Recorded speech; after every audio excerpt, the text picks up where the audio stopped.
All right, Monday morning, CrossFit out of the way. I don't want to put it in drive. I got to back out of this spot. That would have been pretty bad. But yeah, the workout was pretty good. Finished it. Kicked my butt, but I finished it. That's what matters, I guess. It was like a partner workout. They actually paired me up with my wife, who's significantly better at CrossFit than I am. So that was nice. Yeah, I'm out of breath. No, it's good because she's in terms of like skill level and stuff. Like she's very strong, but she's also like she got the skills and stuff. She's been doing it for a few years now, 5 years, something like that. So it's good because like a lot of the movements that are Olympic lifting, I understand what's supposed to happen, but I have never practiced them in my life. So if I were to watch someone else do it, I could probably even offer tips and advice, because I would say like, oh, the bar is too far from your body, or you're not like pulling your hips forward, that kind of thing. Like those types of things, like at a high level I would know, but I can't see them for myself.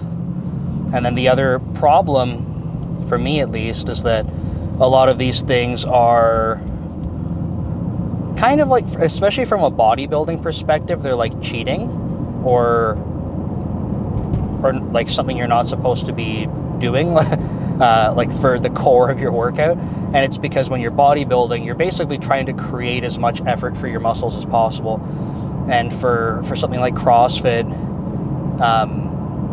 it's not cheating. Like the movements are designed such that you're getting sort of like the best leverage, right? So even like a pull-up in CrossFit, a lot of people freak out about like kipping pull-ups because you're swinging, but like it's technically a whole different movement. Like it's not the same thing at all. You just happen to call it a pull-up and you happen to be pulling yourself up to a bar. Otherwise, the whole thing is wildly different. But so like that kind of stuff throws me off. Today, like we were doing Olympic lifting, I don't really have an excuse for that, but something like a push press, where you have the bar at your neck level and you kind of like dip a little bit and push it above your head. Like even the dip alone to kind of thrust into it, from a bodybuilding perspective, like it's not cheating, but like you wouldn't be like, for me, I would rather do it strict and have just my shoulders do all of the work entirely. So there are these patterns that I have to kind of untrain, which is very challenging. And I want to give you a quick example before we talk about some software stuff, just because this is top of mind for me. But in the workout today, we were doing what's called a jerk, and it's a little bit more than the push press I was explaining. So one of the challenges is like, I need to be able to start pushing the bar above head, but you need to get underneath it. So you need to like squat down and get underneath the bar as it's traveling up. And one of the things I was struggling with was like, okay, I can, at the weight I'm using, it's very light for me to even do it strict and press it over my head with no other movement in my body. And now I'm going, okay, I need to try and like basically add a jump into it. I need to get like hip extension and a dip into it. And any of these things I'm adding in just throw me off. I'm like, it's too awkward. Like it's making it harder. Like, why can't I put this over my head and I can do it strictly? It doesn't make any sense. So it's kind of frustrating, but I learned today that a cue that works for me, one sec, I have to turn here. A cue that works really well for me is that instead of trying to think about how do I add a jumping motion into the overhead press, instead of doing that, I needed to stop and say, okay, I have the bar at my shoulders. How do I jump with it here? And I literally just stood there for a few rounds of just like having the bar at my shoulders and jumping with it. Not trying to put it over my head yet, just jumping. And what's interesting about that was that I could start to feel, like as I'm jumping, you can feel when the weight is kind of coming off of your chest, because as you jump, it kind of accelerates the bar to come off of your chest. And then I was like, okay, now now I can feel where the bar is becoming like weightless because it's traveling with my body. And that's when you need to start like putting your arms in to push it over your head. So I basically had to like approach it a different way to learn the pattern. So still a long way to go, but kind of interesting, just different ways to think about approaching things. You could probably apply that concept to many things, right? Like, I don't know, if you're getting stuck on like computer science concepts, you could probably just say, look, instead of approaching it this exact same way over and over, if it's not sticking for you, like try a different way, right? Sometimes all it takes is one other way that you haven't thought of before and it's crystal clear to you. Other times it is just truly repetition of concepts and then they start to stick. But I thought that was an interesting example. So yeah, on call for me this past weekend was brutal. Not because it was hard, because it wasn't. It was very, very easy on call, but it was brutal because it's overnight and I don't have a way to get my phone to only ring for like an email filter, if that makes sense. So while I'm on call, like technically I should be responding to, like, if people are emailing our team and asking questions and stuff like that, I should be responding to that. Now it's a holiday in China and this was during like off hours for us, so like China daytime. Odds are there's not going to be much of anything, if at all, but I need to be ready for that. I need to respond to paging things, so like I need to have my phone on, and it meant that like while I went to bed until 6 in the morning, it's basically waking up every 15 minutes roughly because my phone would be ringing. Sorry, I drank water, now I'm out of breath.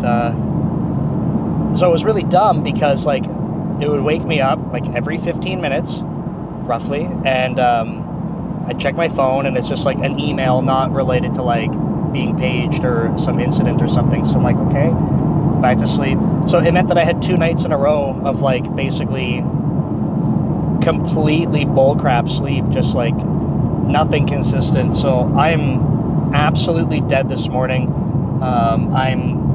I'm gonna take the morning off work. I was thinking about this when I was driving to CrossFit. I'm like, I'm not okay mentally, like in terms of rest.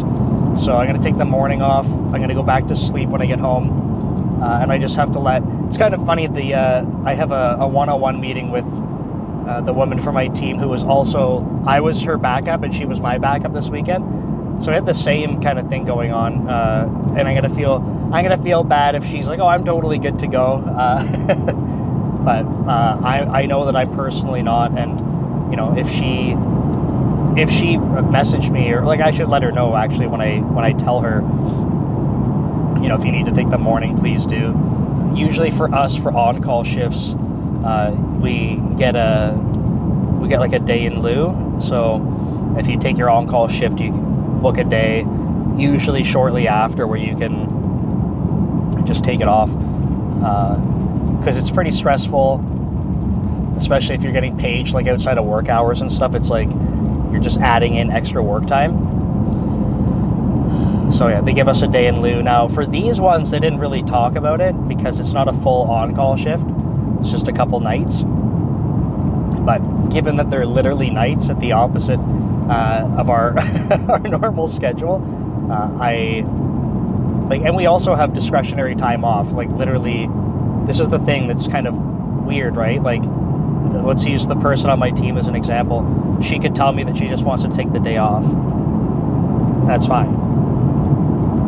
Like, aside from the on-call stuff, right? Discretionary time off, she's allowed to ask for the time, just to take the time off. But a lot of people don't. Like, even if they need it, which is why I'm saying it's kind of weird, right? So, yes, I should be able to, like, regardless of the on-call shift, if I needed to take a day off, I know that not only is it like just policy, but I know my manager would be like, that's fine. I try to communicate that to people on my team, like, hey, if you just need a day off, like, ask, like, just take the day. It's fine. As long as people are getting their stuff done, there's literally nothing to be concerned about. But the problem is that people don't.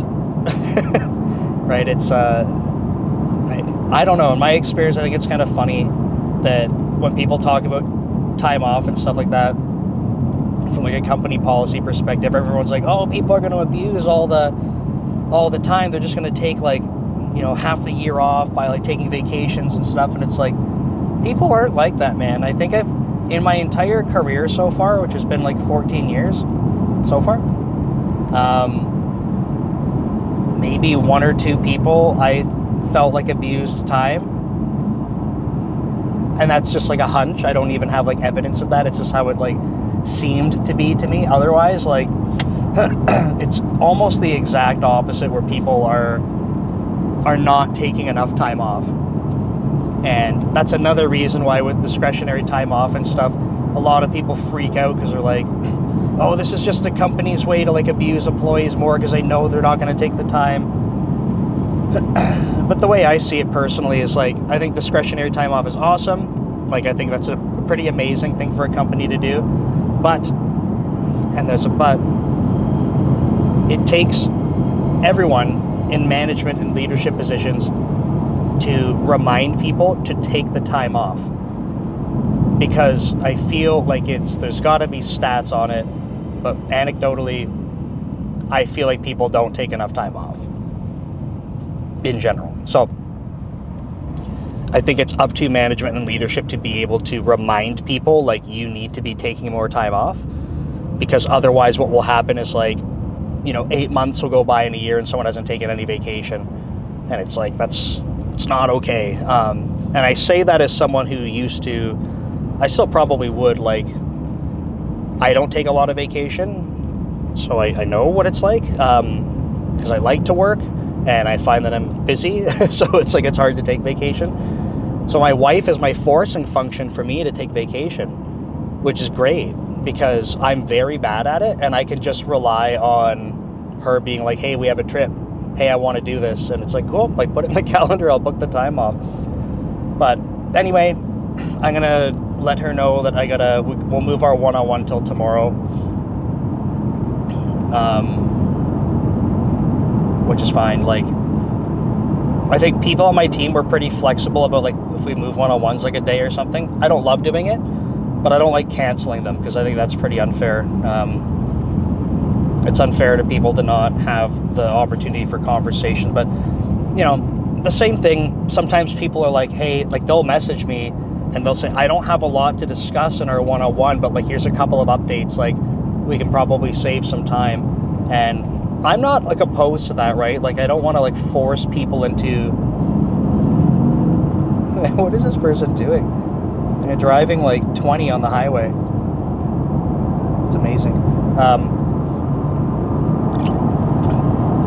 We do one-on-ones every week. If someone on a particular week is like, I don't have a lot to talk about, I've been heads down with something, everything's good, but like, I'm not going to like force them into a one-on-one. But it's more about like the patterns, right? Like, if every week someone was like, oh, nothing to talk about, I would be like, okay, we gotta like, let's find a way to make this more effective. But if it's periodically, someone's like, hey, like, I'm busy on call, or I'm busy working on this project, or I got a lot of meetings or whatever. I had a couple days off and I'm trying to catch up. Like, if they want the time back to themselves and they're like, I'm communicating to you that I don't have any blocks or any concerns, like, okay, that's fine by me. It's just the patterns, right? If it's over and over, that's where I want to make sure I can jump in and be like, what are we doing here? Like, it's the same thing with status updates, right? I think I've talked about this before, but I'm fine if people want to give status updates in a one-on-one. But if that's all we ever use one-on-ones for, then I go, okay, like, we should try switching this up, because it's not effective, in my opinion, for them. They might feel like, hey, I'm giving my manager what they want, I'm giving them status updates, but that's not what I want a one-on-one for. It's not for me. It's for them, right? So if I'm not demonstrating to them that they can get more value out of the one-on-one, then that's on me to kind of do a better job there. Pop, pop, pop. One more. Ready? I love that sound. I need a Lamborghini, please. I was looking at Lamborghinis on AutoTrader. I've concluded that would be one of the most irresponsible things I could ever do, but it would be super cool. Would be super cool. I think 2 cars I want at some point in my adult life are a Lamborghini. That's kind of like a, got to do that at some point. And I'm not the kind of, I don't need like a new Lamborghini. And I've never bought a new car. It's always been used. So I'd buy a used Lamborghini for sure. If someone can take the initial depreciation, I am absolutely okay with that. But I want a Lamborghini at some point. That would be cool. And a Rolls Royce. I like cars, so those are 2 for me that I would like to have in my garage at some point. But I think for us, next thing is like house. We like our house, but I think we're both of the mindset, like area that we live in, we're not in love with. It's kind of like, I don't know, it's like our neighborhood, like our little neighborhood's not bad, our subdivision, it's fine. But like pretty close by, there's some, I don't know, like it's a little, there's some areas that are kind of sketchy near us, and it's like just not in love with it. So there's no reason we have to live where we live, right? So just like interest rates are kind of crappy, houses are expensive. So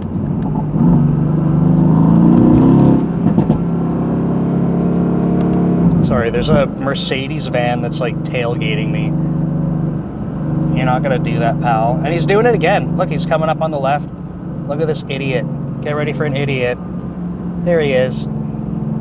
Absolute dummy. And he's gonna do it to this guy too. You can't see, but he's tailgating this car up here.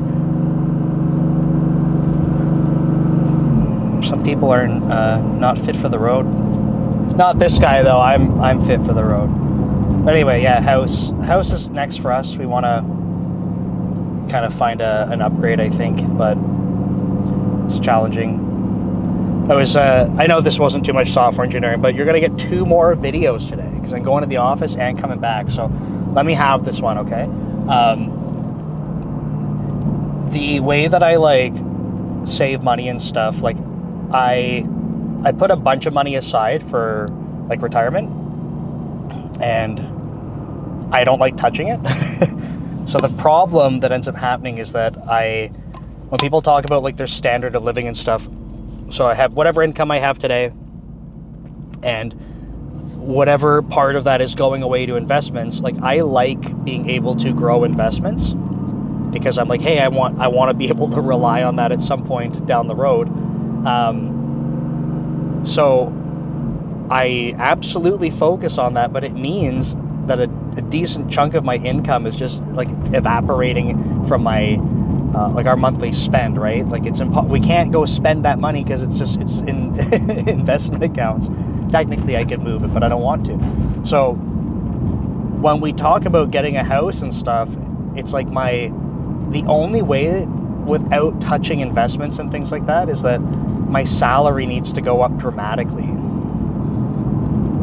And I say salary specifically because if Microsoft, or if I had a different job, if they were to just give me more stock, like that's investments. It's just parked. I'm not really touching that.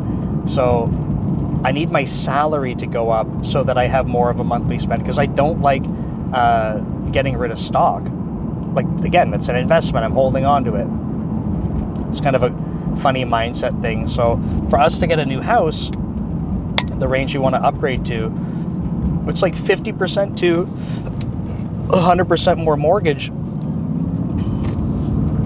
right? And make up numbers, like if the mortgage is $2,000, it's right now it would be like it's either $3,000 or $4,000. So the way that I have to think about this is like, how much money, like if we have money coming in every month and we're paying for our living expenses, if if every month we're kind of like, it seems like we're on par.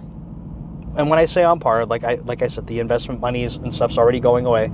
So if whatever's left in the bank account feels like it's on par, that's not good enough. I need to have 50% more to double the monthly income to afford the mortgage, so that for a house we want to get. So it's just tricky because I have to figure that out, because that's our next thing. I think house for us will be the next sort of upgrade at some point.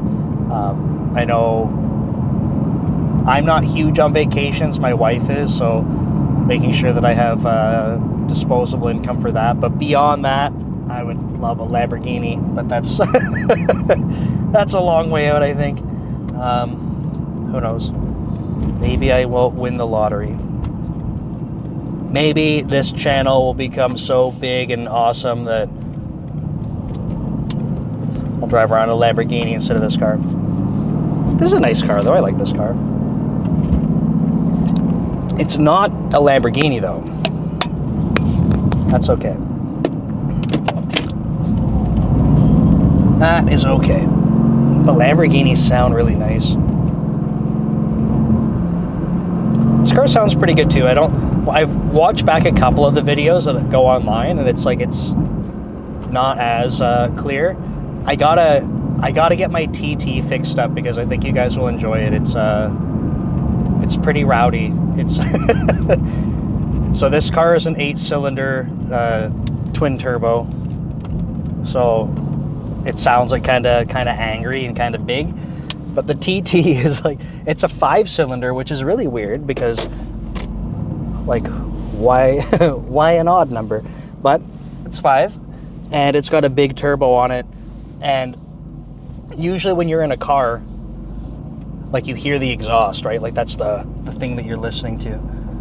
In the TT, the turbo's so big, and it's been modified. Can't remember what the modification of the turbo is, but they changed the fins on it to have, basically they allow, I don't necessarily think it's more airflow, but the air is coming in sort of at a different angle on the fins, and it makes it very loud. So when I step on the gas in the TT, which is over there, when I step on the gas, you don't just hear exhaust, you actually hear the turbo. The turbo is louder than the exhaust sometimes. So I want to get that going again, but it's the battery. I was Skyping my parents this weekend. I'll wrap this video up in just a sec. Skyping my parents this weekend, and my dad was like, oh, we haven't heard much about the TT, because that car has been non-stop problems since I've owned it for, it's 9 years now that I've had that car. Non-stop problems, 100% of the time, all the time problems. So he's like, oh, it's weird, we haven't heard about it. And I said, yeah, it's because there's a problem, the battery. So he was trying to explain, oh, like, you should take it out of the car. And I was like, hey, no, like I had it modified so that I basically have a built-in trickle charger into the trunk, so I can go plug in my car, because it has battery problems.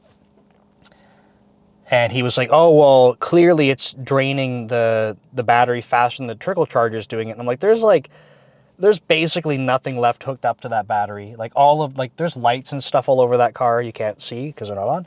But they're not even connected right now. So I'm like, literally, there's nothing to drain it. And then I said, I can't remember exactly what I said. I said, oh, maybe the outlet reset, because if there's water or whatever, if it senses a short, like, it'll just reset the outlet. Like, maybe it reset and I plugged it in and didn't turn the charger back on. And my wife turned to me and she said, oh yeah, like, I've been unplugging that regularly. And I was like, oh. So I thought this entire time my car was sitting here plugged in, and she's routinely just, like, disconnecting it. And I think I have to go to the charger and actually say, like, turn it on. So I basically thought it was plugged in for months, and it was just sitting here and drained. Which is fine, because if I just need a new battery, so be it. It's a pain because it's a few $100, but it's way better than there being this new problem. It sounds like it's the same problem. It's my crappy battery. Crappy whatever setup is draining the battery, but it's not a new issue. So new battery. I have to change the struts that hold up the trunk for Ryan Murphy and other people in the UK. I think you guys call it the boot. The bonnet's in the front and the boot's in the back. The boot. Now I sound Canadian, right? Because I am. And so battery, struts for the boot or the hatch, and then it needs an oil change very badly. And then 2 other things. I need to get the audio system tuned because it's all connected and sounds like it's underwater just because it's not tuned properly. And then I want to retune the car because I have suspicions that it's not running quite right. And I don't need to make more power or anything. It's 650 horsepower. Even if they have to dial it back, then do it. I'd rather just be able to drive it around because right now it's not driving, it's sitting. But anyway, that's it. I'm going to go for my nap, and I will see you guys in a bit. Take care.